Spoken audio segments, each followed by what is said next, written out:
Hello, good morning everybody. You are welcome in our channel Chemical Room. Myself K.S. Sakya, and we are providing here chemistry for CSIR NET, IIT GATE, TIFR, Geoscientist, BARC, NEETS etc. तो dear students, specially वैसे net और gate की अगर आप preparation कर रहे हैं तो आप इस चैनल को सब्सक्राइब कर सकते हैं, लाइक कर सकते हैं, शेयर कर सकते हैं। यहाँ पर अभी इससे पहले ऑर्गेनोमेटेलिक जो CSIR नेट और IIT गेट के लिए एक वेरी इंपॉर्टेंट टॉपिक है, इससे काफ़ी क्वेश्चंस पूछे जाते हैं।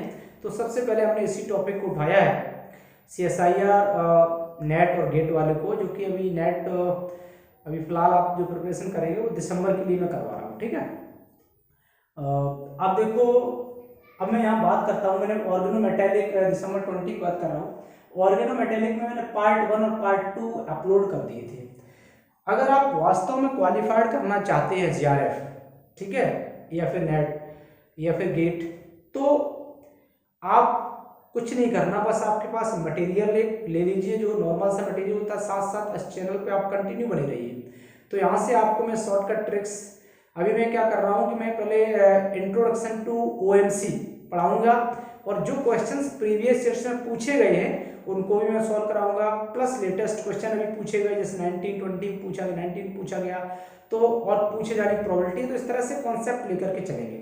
ओके, तो सबसे पहले आज हम स्टार्ट करते हैं। इंपॉर्टेंट टॉपिक लिया है EAN रूल, है ना, इसको बोलते हैं effective atomic number rule. Effective atomic number, effective atomic number rule, जिसको हम सिंपली बोलते हैं कि EAN रूल। इन शॉर्ट में जो है EAN रूल बोला जाता है, इफेक्टिव एटॉमिक नंबर रूल। काफी इंपॉर्टेंट रूल है एक्चुअली। ये रूल क्या कहता है, इस रूल के अकॉर्डिंग देखो, EAN इफेक्टिव एटॉमिक नंबर, और ये रूल जो है ना, स्वीडन के एक साइंटिस्ट थे, उन्होंने दिया था। EAN जो रूल है वो है क्या, आपको बताते हैं कि total number of electrons of metal, ठीक है, मेटल के total electrons plus electrons donated by ligand, donated by ligand, ये होता है EAN। EAN equal to total number of electrons of metal, यानी कि मेटल के यहाँ पर वैलेंस इलेक्ट्रॉन की बात नहीं कर रहा हूं, ध्यान रखना, यहाँ मैं टोटल इलेक्ट्रॉन की बात कर रहा हूँ। टोटल इलेक्ट्रॉन, जैसे कैल्शियम है, मींस जितना उसका एटॉमिक नंबर होता है उतने उसमें इलेक्ट्रॉन्स होते हैं। अब देखो, तो EAN रूल के अकॉर्डिंग कि जो एलिमेंट जिसका EAN मींस जिसका इफेक्टिव एटॉमिक नंबर एक नॉवेल गैस कॉन्फ़िगरेशन के इक्वल आता है, तो ऐसे कॉम्प्लेक्स जिनके सेंट्रल मेटल एटम का EAN किसके इक्वल आता है, जिसका EAN नॉवेल गैस कॉन्फ़िगरेशन के इक्वल आता है, ऐसे कॉम्प्लेक्स स्टेबल कॉम्प्लेक्स कहलाते हैं। तो क्या समझे कि जो EAN रूल क्या है, ये EAN रूल के द्वारा हम ये आइडेंटिफाई करते हैं कि किसी भी कॉम्प्लेक्स की स्टेबिलिटी क्या है, ये कॉम्प्लेक्स स्टेबल है कि अनस्टेबल है। तो स्टेबिलिटी को फाइंड आउट करने के लिए अब नोबेल गैस कॉन्फ़िगरेशन में कौन कौन सा कॉन्फ़िगरेशन की मैं बात कर रहा हूं कि EAN इक्वल होना चाहिए किसके, जैसे क्रिप्टॉन 36 की अगर हम बात करें, ज़ीनॉन 54 की बात करें, इस तरह से रेडॉन 86 की बात करें, ठीक। तो इन इनर्ट गैस के कॉन्फ़िगरेशन, इनके अगर इक्वल EAN की वैल्यू निकालने पर इन तीन में से किसी के भी अगर इक्वल आ जाती है, तो हम कहेंगे कि वो कंपाउंड, वो कॉम्प्लेक्स कैसा है, एक स्टेबल कॉम्प्लेक्स है। तो चलिए हम इसमें कुछ एग्जांपल लेकर के आपको बताते हैं। एक हमने एग्जांपल दिया है, CrCO का होल 6 ले लिया, ठीक है, स्टेबिलिटी चेक करनी है, तो EAN इसके लिए निकाल दो, EAN effective atomic number chromium का टोटल इलेक्ट्रॉन क्रोमियम में कितने होते हैं, क्योंकि क्रोमियम का एटॉमिक नंबर 26 होता है, टोटल इलेक्ट्रॉन्स इसके अंदर होते हैं, सॉरी 24 होता है एटॉमिक नंबर, तो 24 इलेक्ट्रॉन भी होते हैं। और 6 लिगेंड है CO, और CO का वन लिगेंड 2 इलेक्ट्रॉन्स का कंट्रीब्यूशन करता है, तो 6 2 या 12, तो यहाँ लिख देंगे 6 2 या 12, 6 into 2 और टोटल हो जाएगा 12, तो ऐड करेंगे 12 प्लस 24 कितना आएगा 36 क्रिप्टॉन के इक्वल आ गया। इसका मतलब क्या है, this is a stable complex, stable transition metal compound है ये। इसी तरह से हम और भी एक दो एग्जांपल्स ले सकते हैं, ये कॉन्सेप्ट में समझिए। एग्जांपल जैसे हम लेता हूं, चलो NiCu का होल मैंने ले लिया, NiCu का होल, ध्यान से देखना, En निकालेंगे तो निकेल है ना कितना होता है 28, टोटल इलेक्ट्रॉन्स कितने हो गए 28 प्लस 4 लिगेंड्स है और एक का 2 कंट्रीब्यूशन होता है CO का, तो 4 2 जा 8, तो कितना हो गया 36 क्रिप्टॉन के इक्वल हो गया। तो इस तरह से किसी के भी इक्वल आ सकता है, चाहे वो क्रिप्टॉन के आ जाए, जीनोन के, रेडोन के, तो वो आपके स्टेबल कॉम्प्लेक्स होते हैं। तो यही EAN effective atomic number rule है, सिंपल सा रूल है, कोई प्रॉब्लम नहीं है। इसके बाद एक इंपॉर्टेंट रूल है जिसका यूज काफी ज्यादा किया जाता है ऑर्गेनोमेटेलिक केमिस्ट्री में, उसको बोलते हैं 18 इलेक्ट्रॉन रूल, 18 इलेक्ट्रॉन रूल। ये बहुत ढंग से समझना, अभी क्वेश्चन हम आपको करवाएंगे तो उसमें काफी इसका यूज होगा।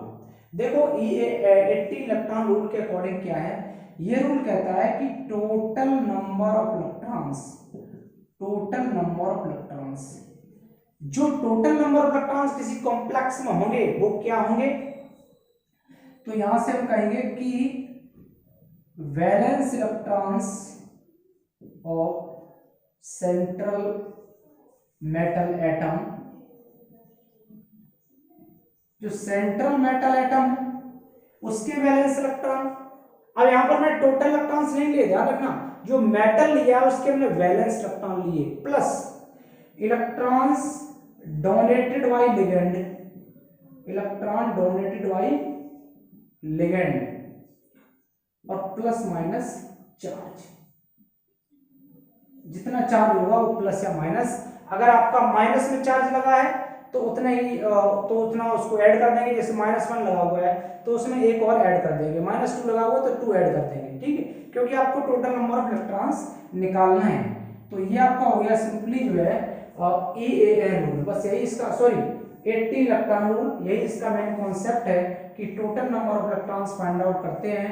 टोटल नंबर ऑफ इलेक्ट्रॉन्स किसके इक्वल होते हैं, ये valence electron of central metal atom plus electron donated by ligand plus minus plus minus charge. Okay, एक बात और याद रखना कि this rule, this 18 electron rule is applicable only for transition metal complexes. किसके लिए एप्लीकेबल होता है, ये बात ध्यान रखना, किसके लिए एप्लीकेबल होता है, applicable only for transition metal complexes. तो ये बात याद रखना, नहीं पता चल रहा है कि स्टेबिलिटी चेक करने के लिए आप जो है कहीं भी मेन ग्रुप एलिमेंट में इसको अप्लाई कर दे रहे, ट्रांजिशन मेटल कॉम्प्लेक्सेस में 18 इलेक्ट्रॉन रूल एप्लीकेबल होता है। मींस जो ट्रांजिशन मेटल के जो कॉम्प्लेक्स होंगे उन कॉम्प्लेक्स में अगर 18 इलेक्ट्रॉन्स आते हैं तो हम कहेंगे कि this is the stable complex है, ठीक है, और 18 इलेक्ट्रॉन नहीं आता तो अनस्टेबल कॉम्प्लेक्स है। अब देखो ट्रांजिशन मेटल कॉम्प्लेक्स होते हैं, क्या होते हैं ट्रांजिशन मेटल्स, ये आपको पता होंगे, ग्रुप नंबर 3 से लेकर के ग्रुप नंबर 12 तक के सारे एलिमेंट्स जो है उनको हम लोग ट्रांजिशन मेटल एलिमेंट्स कहते हैं, ठीक है। अब देखो यानी कि डी ब्लॉक के एलिमेंट्स हैं ट्रांजिशन मेटल एलिमेंट्स कहते हैं। और हाँ एक चीज और याद रखना, जो ग्रुप डी के ही एलिमेंट्स हैं जैसे कि जिंक है, कैडमियम है और मरकरी है, जिंक कैडमियम मरकरी, जो लास्ट वाले है ना जिंक कैडमियम मरकरी, ये वाले एलिमेंट हैं तो डी ब्लॉक के एलिमेंट, लेकिन इनको ट्रांजिशन एलिमेंट नहीं कहते हैं क्योंकि उनका जो आउटर मोस्ट इलेक्ट्रॉनिक कॉन्फ़िगरेशन होता है वो कंप्लीटली फिल्ड होता है, कभी कभी इस तरह से पूछ दिया जाता है तो इसलिए मैंने बता दिया। फिलहाल आप देखो 80 इलेक्ट्रॉन रूल हो गया कि valence electron of central metal atom plus electron donated by ligand और प्लस माइनस चार्ज। एक बात और ध्यान रखना कि इसमें जो मेन ग्रुप के एलिमेंट्स होते हैं जो मेन ग्रुप एलिमेंट्स होते हैं, मेन ग्रुप ओएमसी है ना, मेन ग्रुप के जो ऑर्गेनोमेटेलिक कंपाउंड्स होते हैं वो ऑक्टेट रूल फॉलो करते हैं। ध्यान रखना ये कौन सा रूल फॉलो करते हैं, फॉलो ऑक्टेट रूल, क्योंकि यही सारी चीजें बाद में जब न्यूमेरिकल सॉल्व करेंगे तो उसमें आएंगी। जो मेन ग्रुप एलिमेंट है, मेन ग्रुप के ऑर्गेनोमेटेलिक कंपाउंड से ऑक्टेट रूल फॉलो करते हैं, मींस 8 इलेक्ट्रॉन वाला रूल फॉलो करते हैं। और इसके अलावा अच्छा मेन ग्रुप में होते कौन कौन से, ये आपको पता होगा कौन कौन से, एस ब्लॉक एलिमेंट्स आ जाते हैं मेन ग्रुप में और पी ब्लॉक के एलिमेंट्स आ जाते हैं। ठीक है, अब देखो जो हमने कहा है कि 18 इलेक्ट्रॉन जिस कॉम्प्लेक्स में जो ऑर्गेनोमेटेलिक जिस कंपाउंड में होंगे 18 इलेक्ट्रॉन्स वो स्टेबल होगा। इसके अलावा कुछ ऐसे भी कॉम्प्लेक्सेस होते हैं डी ब्लॉक के ही जो 16 इलेक्ट्रॉन रूल को फॉलो करते हैं बट वे स्टेबल होते हैं। ठीक है, तो हम कह सकते हैं कि जो सब कॉम्प्लेक्स फॉलो 16 इलेक्ट्रॉन रूल्स तो वो भी कैसे होते हैं, स्टेबल होते हैं, किसके, और डी ब्लॉक के ही। ठीक है, सम कॉम्प्लेक्सेस हम कह सकते हैं follow 16 electrons rule, complex follow 16 electrons rule, 16 electron rule को फॉलो करते हैं और ये कैसे होते हैं, और ये स्टेबल भी होते हैं। तो ऐसा मत सोचना कि जिसमें 18 इलेक्ट्रॉन होंगे वही स्टेबल होगा, 16 इलेक्ट्रॉन रूल फॉलो करने वाले कॉम्प्लेक्सेस भी स्टेबल होते हैं। क्यों, क्योंकि जो 16 इलेक्ट्रॉन को फॉलो करते हैं, और ध्यान रखना ये जो 16 इलेक्ट्रॉन फॉलो करते हैं कौन से होते हैं, ये स्क्वायर प्लेनर कॉम्प्लेक्स होती है। स्क्वायर की ज्योमेट्री स्क्वायर प्लेनर होती है, ऑक्टाहेड्रल नहीं होती है, स्क्वायर प्लेनर कॉम्प्लेक्स ये होते हैं जो 16 इलेक्ट्रॉन रूल को फॉलो करते हैं। अब इसके अलावा जो एलिमेंट्स तो कंपाउंड तो और भी होते हैं, 17 इलेक्ट्रॉन कंपाउंड होते हैं, 19 इलेक्ट्रॉन कंपाउंड होते हैं। ठीक है, तो जो 17 इलेक्ट्रॉन कंपाउंड है, 19 इलेक्ट्रॉन कंपाउंड है, तो ये तो एक टाइप के अनस्टेबल कंपाउंड होते हैं। ठीक है, कुछ कंपाउंड कैसे होते हैं, 17 इलेक्ट्रॉन ऑर्गेनोमेटेलिक कंपाउंड होते हैं, कुछ 19 इलेक्ट्रॉन ऑर्गेनोमेटेलिक कंपाउंड्स होते हैं। तो ध्यान रखना कि जो 17 इलेक्ट्रॉन ऑर्गेनोमेटेलिक कंपाउंड और 19 इलेक्ट्रॉन ओएमसी हैं, इनको हम लोग ये एक्चुअली कैसे होते हैं, इनका अगर मैग्नेटिक नेचर की बात की जाए तो इनमें देखो क्या है, इनमें एक अनपेयर्ड इलेक्ट्रॉन है कि नहीं है, वो अनपेयर्ड इलेक्ट्रॉन की वजह से ये जो है पैरामैग्नेटिक बिहेवियर को शो करते हैं। तो हम कह सकते हैं कि जो 17 और 19 electron OMC are the paramagnetic, ये पैरामैग्नेटिक नेचर के होते हैं। ठीक है, अब देखो एक बात और ध्यान रखना, जो 17 इलेक्ट्रॉन है, अब 17 इलेक्ट्रॉन क्या चाहता है, 17 इलेक्ट्रॉन स्पीसीज जो है ना कंपाउंड है, वो ये चाहता है किसी तरह से उसके पास 18 इलेक्ट्रॉन हो जाए। तो 18 करने के लिए बहुत ही स्ट्रांगली किसी दूसरे एटम से या एलिमेंट से इलेक्ट्रॉन लेने की कोशिश करेगा, और जब दूसरे से इलेक्ट्रॉन लेने की कोशिश करेगा, इलेक्ट्रॉन लेगा, तो दूसरे का लॉस ऑफ इलेक्ट्रॉन होगा, तो उसका क्या होगा, ऑक्सीडेशन होगा। तो इट मींस क्या हुआ कि जो 17 इलेक्ट्रॉन ओएमसी हैं, they are act as a strong oxidising agent.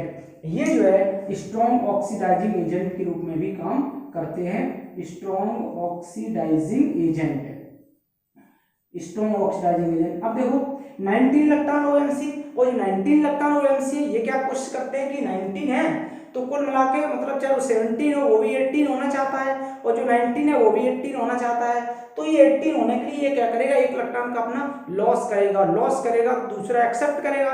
और गेन ऑफ इलेक्ट्रॉन क्या होता है, गेन ऑफ इलेक्ट्रॉन का रिडक्शन, तो दूसरे को ये रिड्यूस करेगा 19 इलेक्ट्रॉन स्पीसीज। इसका मतलब है कि 19 electron OMC act as a very good reducing agent. तो ये एक रिड्यूसिंग स्ट्रॉन्ग रिड्यूसिंग एजेंट के रूप में भी काम करेगा, स्ट्रॉन्ग रिड्यूसिंग एजेंट। ठीक है, तो इस तरह से आप इसका एक स्क्रीनशॉट ले लीजिए, है ना, ताकि आपको जो है आराम से इसको समझ में आ जाए। इसके बाद देखो हम कुछ क्वेश्चंस को डिस्कस कर लेते हैं। क्वेश्चन नंबर हमने 1 दिया, और आपको ये भी बता दूं ये क्वेश्चन जो है देखते हैं पहले आप। Oxidation occurs very easily in case of, किसमें ऑक्सीडेशन इजीली होगा, है ना, तो क्या समझे, ये ऑप्शन दे रखे हैं ना, η5C5 H5 का होल क्वास है, फिर η5C5 H5 CO। ठीक है, इसके बाद η5C5 H5, ये इसमें जो है होल क्वास लगा हुआ, सब में ही ध्यान रखना। ठीक है, यहाँ पर भी लगा हुआ है होल क्वास RU η5C5 H5 होल क्वास CO पॉजिटिव। ऑक्सीडेशन किसमें इजीली होगा, पहले एक बेसिक कॉन्सेप्ट बताया कि ऑक्सीडेशन का मतलब है कि अपना इलेक्ट्रॉन लूज कौन कर सकता है, loss of electron called oxidation. तो इनमें देखो कौन सा एलिमेंट है जो अपना कंपाउंड अपना इलेक्ट्रॉन आसानी से लूज कर सकता है। तो सबसे पहले हम इनमें सभी में क्या कर लेते हैं, काम कर लेते हैं, हम इनके वो निकाल लेते हैं, क्या 18 इलेक्ट्रॉन निकालते हैं। तो फर्स्ट वाले देखो ये Cp है, C5H5 साइक्लोपेंटाडाइनाइल का स्ट्रक्चर ऐसे बनता है, इस तरह से होता है ये साइक्लोपेंटाडाइनाइल, ठीक है, ये है Cp। वैसे सिंपली अगर ऐसे ना बनाना चाहो तो आप डायरेक्टली आप इसको ऐसे बना सकते हैं, ये यहाँ से ये लिया आपने और ये सिंपल एक रिंग बना दो बीच में, ये भी Cp आपका है, Cp शॉर्ट बोलते हैं साइक्लोपेंटाडाइनाइल। तो ध्यान रखना कि Cp का जो है कंट्रीब्यूशन कितना होता है, एक Cp का 5 होता है। तो देखो यहाँ पर मैं इसके लिए जब ए ऑप्शन में नंबर ऑफ इलेक्ट्रॉन में काउंट कर रहा हूँ तो यहाँ पर हो जाएंगे 2 Cp है तो 2 × 5 प्लस आयरन के लिए होते हैं 8, तो कितना हो गए टोटल 18 इलेक्ट्रॉन्स हो गए। तो 18 इलेक्ट्रॉन स्पीशीज ऑक्सीडेशन करेगी नहीं करेगी, वो तो स्टेबल रहना चाहेगा। अब इसमें देखो ईटा 5 है ना, C5H5, अब ध्यान रखना इसमें तो वही हो जाएगा, बी ऑप्शन में देखेंगे तो 2 × 5 प्लस कोबाल्ट का कितना होता है 9 इलेक्ट्रॉन्स होते हैं, तो इसमें कितना हो गए 19 इलेक्ट्रॉन स्पीशीज। अब एक बात सोचो 19 इलेक्ट्रॉन स्पीशीज है तो एक इलेक्ट्रॉन लॉस करके वो 18 में कन्वर्ट होगा ना, तो 18 में कन्वर्ट होना चाह रहा है, तो इसका क्या हुआ ऑक्सीडेशन हुआ कि नहीं हुआ, इसका मतलब option number B is the correct answer. पूछ रहा है कि oxidation occurs very easily oxidation किसमें हो सकता है, तो इसमें वेरी इजीली ऑक्सीडेशन होगा। चलो फिलहाल मैं इसको भी चेक कर लेता हूं, ऐसा तो नहीं है कहीं कुछ कंट्राडिक्शन हो, ए बी और सी है ना, सी में भी काउंट कर लेते हैं कितने इलेक्ट्रॉन्स हैं, ईटा 5 C5 है ना, तो यहाँ तो सीधा कर दोगे 2 × 5 प्लस रदेनियम में कितना होगा है ना, रदेनियम में बताओ जरा कितना हो सकता है, यानी कि 6 और 2 8 हो जाएगा, तो इसका मतलब ये तो हो गया 18 इलेक्ट्रॉन स्पीशीज, ठीक है। अभी कैसे पता लगाओगे भाई ये रदेनियम में कितने इलेक्ट्रॉन्स होंगे, वैलेंस इलेक्ट्रॉन, तो ग्रुप वाइज याद रखना है इसको, ग्रुप वाइज, तो ग्रुप वाइज होगा रदेनियम जो है रदेनियम ग्रुप नंबर 8 में आ रहा है, और जो जिस 8 में आ जाए उसमें उतने ही उसके वैलेंस इलेक्ट्रॉन हो जाएंगे, तो इसलिए रदेनियम में कितने होते हैं 8 वैलेंस इलेक्ट्रॉन होते हैं, याद रखना इस बात को।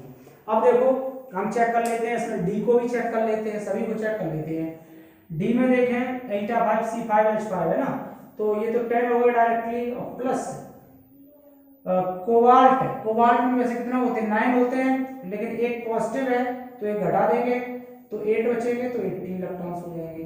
तो केवल और केवल यही स्पीशीज ऐसी है, ये वाला कॉम्प्लेक्स ऐसा है जिसमें ऑक्सीडेशन इजीली हो जाएगा, ठीक है, क्लियर। और हाँ ये क्वेश्चन आपका एक बार पूछा गया था CSR या नेट में, ये जून 2011 में पूछा गया, ठीक है।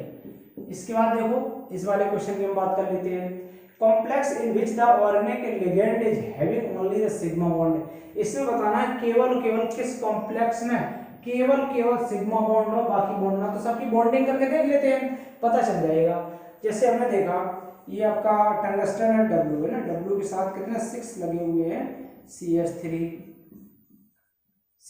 लगा दो यहाँ से,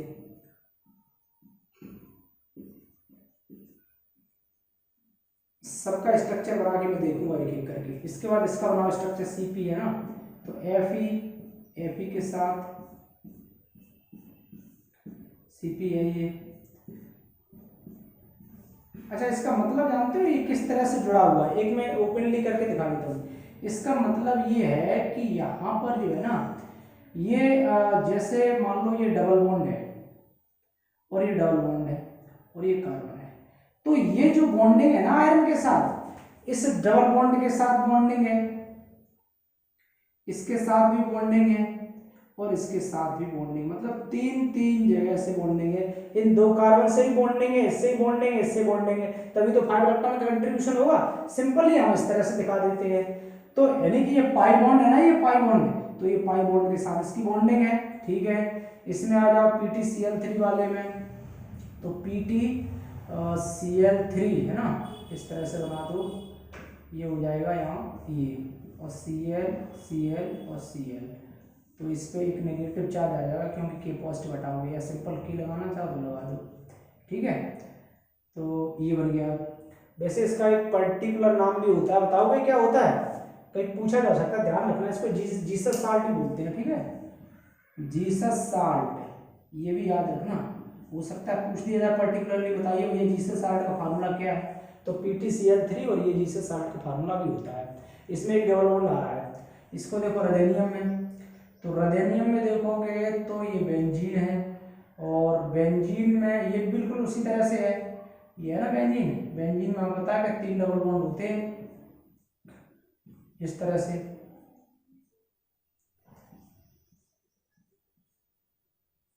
तो ये डायरेक्टली यानी बेंजीन में डबल बॉन्ड होते हैं, तीनों डबल बॉन्ड से रेडियम आर्यन लगा हुआ है। तो देखो डबल बॉन्ड यहाँ पर भी है, complex in which organic ligand having only sigma bond, यानी कि पाई बॉन्ड ना हो, केवल और केवल सिग्मा बॉन्ड।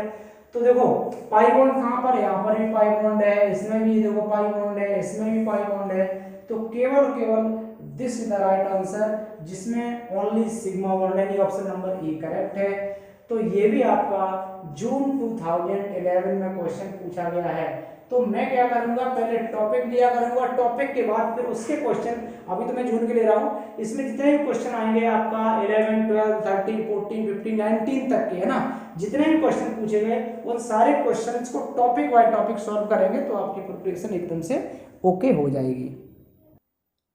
इसके बाद देखो हमने कुछ क्वेश्चंस और लिए हैं कि अमंग द मेटल Mn, कुछ मेटल्स मुझे दे रखे हैं, देखना, manganese, iron, cobalt, nickel, once those would react in its native form, native का मतलब नेचुरल फॉर्म में directly with the CO giving metal carbonyl compounds. Means ये कह रहा है कि जो इन चार में से मैंगनीज, आयरन, कोबाल्ट, निकल, मैंगनीज, आयरन, कोबाल्ट, निकल, ये जो आपके पास मेटल्स हैं, ये मेटल्स कार्बन के साथ डायरेक्टली कौन रिएक्ट करके कंपाउंड बनाते हैं। अब डायरेक्टली रिएक्ट करके कंपाउंड बनाएंगे तो कंपाउंड ध्यान रखना हमारा कौन सा बनेगा, ऐसा कंपाउंड बनाएंगे जो 18 इलेक्ट्रॉन रूल को फॉलो करता हो। अब हम देखो बनाने की कोशिश करते हैं। अब एक बात तो समझ लो कंप्लीट है कि डायरेक्टली रिएक्ट करेगा, तो अब यहां से हमारे पास जो लिगेंड होगा ना CO के लिगेंड कितने होंगे, CO के लिगेंड डेफिनेटली हमारे पास 1 होगा, 2 होगा, 3 होगा, ऐसे होगा। मान लो आपके पास 5 है तो 10 इलेक्ट्रॉन का कंट्रीब्यूशन, 1 है तो 2 का कंट्रीब्यूशन, 3 है तो 6 का कंट्रीब्यूशन। मतलब ये है कि लिगेंड के द्वारा जो मुझे इलेक्ट्रॉन का कंट्रीब्यूशन मिलेगा वो इवन नंबर ऑफ इलेक्ट्रॉन्स में मिलेगा, क्योंकि CO है ना, और CO जो है वो 2 इलेक्ट्रॉन का कंट्रीब्यूशन करता है 1 CO, तो मुझे इलेक्ट्रॉन का कंट्रीब्यूशन लिगेंड्स के द्वारा इवन नंबर में मिलेगा। तो हम देख लेते हैं, और इवन नंबर मिलेगा तो जो मेटल है, मेटल भी किस में होना चाहिए, इवन में ही होना चाहिए, तभी तो 18 होगा। क्योंकि अगर कोई भी ऑड नंबर में होगा, मान लो 11 है, तो हो पाएगा, नहीं हो पाएगा ना। तो हम ये देखेंगे कि कौन सा मेटल ऐसा है जो इवन नंबर ऑफ इलेक्ट्रॉन को कंट्रीब्यूट करता हो, और फिर बाद में हम बिल्कुल एग्जैक्ट सेटिस्फाई कर लेंगे। चलिए, कोबाल्ट में कितने इलेक्ट्रॉन्स होते हैं, कोबाल्ट में 9 इलेक्ट्रॉन होते हैं, तो इसका सेटिस्फेक्शन हटा दीजिए। Mn में कितने होते हैं, Mn मैंगनीज 5 इलेक्ट्रॉन्स होते हैं, तो 5 होते हैं, तो यहाँ पर नहीं, Mn में 7 इलेक्ट्रॉन्स होते हैं, 7 इलेक्ट्रॉन्स होते हैं, तो ये भी हटा दीजिए।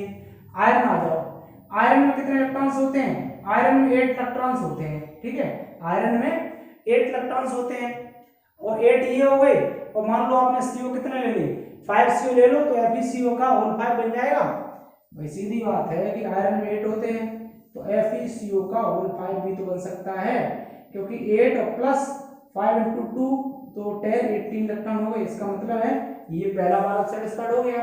निकल को देख लो, निकल में कितने होते हैं, 10 इलेक्ट्रॉन्स होते हैं, 10 होते हैं निकल में, तो यहाँ से ले लो Ni, और Ni के साथ हम CO का अगर होल 4 ले लें तो 10 प्लस 4 इंटू 2 तो 18 हो गया इलेक्ट्रॉन। इस तरह से जो है ये सेटिस्फाई करेगा। मतलब वही है कि कौन सा हमें डायरेक्टली कंपाउंड देगा, तो option number C is the correct answer, ठीक है। और हाँ, ये क्वेश्चन भी जून 2011 में पूछा गया था जून 2011 में, ठीक है। अब देखो क्वेश्चन नंबर 4 की बात करते हैं, the correct combination of the metal, number of carbon ligands and the charge. ये बहुत अच्छा क्वेश्चन है, ऐसा क्वेश्चन काफी इंपॉर्टेंट है, ये कई बार पूछा गया है। इसमें एक्चुअली है क्या कि आपको कॉम्बिनेशन बताना है, और बहुत ही सिंपल होता है। देखना, कॉम्बिनेशन बताना है इस वाले कॉम्प्लेक्स के लिए MCO का होल x ले रखा है, ठीक है, MCO होल और x ले रखा है। इसमें आपको बताना ये है कि सेटिस्फाइड 80 इलेक्ट्रॉन रूल को सेटिस्फाई कराना है कि मतलब कौन सी जो डाटा है वो इस कंपाउंड के लिए 80 इलेक्ट्रॉन रूल को सेटिस्फाई करेगा। तो हम पहले एक एक करके देख लेते हैं। अच्छा, एक ही बात करते हैं, देखना, एक ही बात करेंगे तो मेटल होना लिया टाइटेनियम वहां इसकी जगह, तो क्या हो जाएगा ये टाइटेनियम Ti और CO का x की जगह कितना लेंगे होल 6 और z की जगह लेंगे 1, यानी कि 1 का मतलब -1 लेंगे, ठीक है। अब सुनो, टाइटेनियम में कितने इलेक्ट्रॉन होते हैं? टाइटेनियम 4 होते हैं, प्लस 12 हो जाएंगे प्लस 1 ऐड करो, कितने हो रहे हैं 17 इलेक्ट्रॉन हो गए। इसका मतलब ये तो हो गया नहीं, सेटिस्फाई नहीं करेगा। बी वाले को देखो, M की जगह रखो वेनेडियम और CO का होल 6 और ऊपर चार्ज कितना लगा दो, बोलो 1 है, यानी कि -1 लगा दो। तो वेनेडियम में कितने इलेक्ट्रॉन होते हैं 5 प्लस 12 प्लस कितना हो जाएगा 1 और हो रहा है, इससे तो हो गया सेटिस्फाई 5 17, हाँ ठीक है। तो ये सेटिस्फाई हो गया, ये option number B is the correct option. देखना और कोई सेटिस्फाई नहीं हो सकता है। चलो दूसरा भी कर लेते हैं, शायद डाउट ना रहे आपको। तो यहाँ कोबाल्ट ले लो, क्या लेंगे यहाँ से बनाएंगे तो ये हो जाएगा CO और CO का ये कैपिटल CO रहेगा, CO और CO का होल 4 और Z पे 2 लगा दो, -2 है ना। तो कोबाल्ट में कितना होता है, कोबाल्ट में होता है आपका 9 प्लस 8 प्लस 2, तो 9 और 17 ये 19 इलेक्ट्रॉन हो गया। कहा था ये भी सेटिस्फाई नहीं होगा। और देख लेंगे आप अगर इसको, तो इसमें भी सेटिस्फाई नहीं करेगा। तो इस तरह से आप इसके क्वेश्चंस को बहुत ही इजीली और बहुत ही आसानी से सॉल्व कर सकते हैं। स्क्रीनशॉट लेकर के आप उसको या नोट कर लीजिए या स्क्रीनशॉट ले लीजिए। इसके बाद हमने एक और क्वेश्चन लिया है, the stable cyclopentadienyl complex of beryllium is. Beryllium का हमें Cp के साथ कॉम्प्लेक्स है, बेरिलियम का Cp के साथ कॉम्प्लेक्स है, मुझे ये बताना है कि स्टेबल कॉम्प्लेक्स कौन सा है। अब स्टेबल कॉम्प्लेक्स फाइंड आउट करने के लिए सिंपल सा तरीका क्या है, 18 इलेक्ट्रॉन रूल लगा दीजिए। लेकिन 18 इलेक्ट्रॉन रूल लगाने से पहले ये ध्यान रखना कि 18 electron rule is applicable only for the transition metal complex. अभी हमने पीछे पढ़ाया था आपको। और अगर आप देख लेना पहले सेंट्रल मेटल एटम देखना कि वो कहां से लिया गया है, क्या वो ट्रांजिशन मेटल का एलिमेंट का है या फिर मेन ग्रुप का है। अगर हम देखेंगे कि यहाँ पर ट्रांजिशन का है तब तो 18 इलेक्ट्रॉन रूल लगाएंगे। तो यहाँ पर बेरिलियम है, बेरिलियम, और बेरिलियम कौन से ग्रुप में लाई करता है, ये ग्रुप नंबर 2 का एलिमेंट है। और ग्रुप नंबर 2 का मतलब कौन सा हो गया, मेन ग्रुप एलिमेंट, यानी S ब्लॉक का है। तो मेन ग्रुप एलिमेंट का और मेन ग्रुप एलिमेंट के जो कंपाउंड है वो स्टेबल होने के लिए ऑक्टेट रूल को फॉलो करते हैं। अब हम यानी कि ऑक्टेट रूल के अकॉर्डिंग चेक करेंगे। तो सबसे पहले हम फर्स्ट की बात करते हैं। तो देखो फर्स्ट में हमने देखा बेरिलियम है ना, तो बेरिलियम का इलेक्ट्रॉन का कंट्रीब्यूशन कितना होगा, ठीक है, बेरिलियम कितने इलेक्ट्रॉन कंट्रीब्यूट करेगा, वैलेंस इलेक्ट्रॉन 2, राइट, बेरिलियम 2 करेगा प्लस ईटा 2 मोड में है, यहाँ पर ईटा 2 मोड में है तो 2 और 2 4 यानी कि 4 करेगा। तो कुल मिलाकर के 6 इलेक्ट्रॉन्स हो गए, मतलब ये स्टेबल नहीं है। इसके बाद बी ऑप्शन की अगर हम बात कर रहे हैं तो ये हमने ले लिया B option second. B option में देखेंगे बेरिलियम है 2 प्लस ईटा 2 मोड में है यहाँ पर, तो ये 2 हो जाएगा प्लस ईटा 3 मोड में है, ईटा 3 मोड में है, इसका मतलब 3 हो जाएगा, तो ये 7 इलेक्ट्रॉन्स हो गई मतलब ये भी सेटिस्फाइड नहीं कर रहा है। इसके बाद इसकी हम बात करते हैं, बेरिलियम में कितना हो जाएगा, बेरिलियम में हो गया 2 प्लस ईटा 1 मोड में है 1 प्लस ईटा 3 मोड में है 3, तो ये भी सेटिस्फाइड नहीं कर रहा है। 3 to 5 इक्वल टू 6 इलेक्ट्रॉन्स हो रहे हैं, नो। अब लास्ट बचा ऑप्शन मेरे पास, बेरिलियम है 2 प्लस ईटा 1 मोड में है तो 1 हो गया, ईटा 5 मोड में 5 हो गया, तो 5 3 8 इलेक्ट्रॉन्स रूल। स्टेबल बेरिलियम का जो स्टेबल कॉम्प्लेक्स है वो कौन सा हो जाएगा यहाँ पर, ऑप्शन नंबर डी। तो इस तरह से ओएमसी का क्वेश्चन जो है और डेफिनेटली उसके जो है कुछ क्वेश्चंस हम कैसे, काफी क्वेश्चन लगो 8-10 क्वेश्चंस के आसपास कभी कभी तो आ जाते हैं। तो इसलिए ऑर्गेनोमेटेलिक कंपाउंड जो है ना, ये बहुत ही अच्छे से आप कवर कर लेना। अगर आपको CSI या नेट या गेट या TI पर कुछ भी निकालना है, क्योंकि OMC ही है जो आपको क्या करवाता है, मतलब आपकी थोड़ी सी ज़्यादा हेल्प करता है, निकलवाने हल कर देता है। क्यों? क्योंकि बाकी तो जो टॉपिक्स हैं उनमें से हो सकता है क्वेश्चन ऐसा दे दिया जाए कि आप थोड़ा सोचना पड़े, लेकिन इसमें से डायरेक्ट क्वेश्चन आता है। ठीक है, 18 इलेक्ट्रॉन रूल हुआ, EN रूल अभी हम बताएंगे आगे, मेटल मेटल बॉन्डिंग है। ठीक है, number of metal metal bonds इस तरह से निकालने को आ जाता है। तो बने रहिए अपने चैनल पर और इसको लाइक करें, सब्सक्राइब करें। ठीक है, थैंक यू, जय हिंद, जय भारत।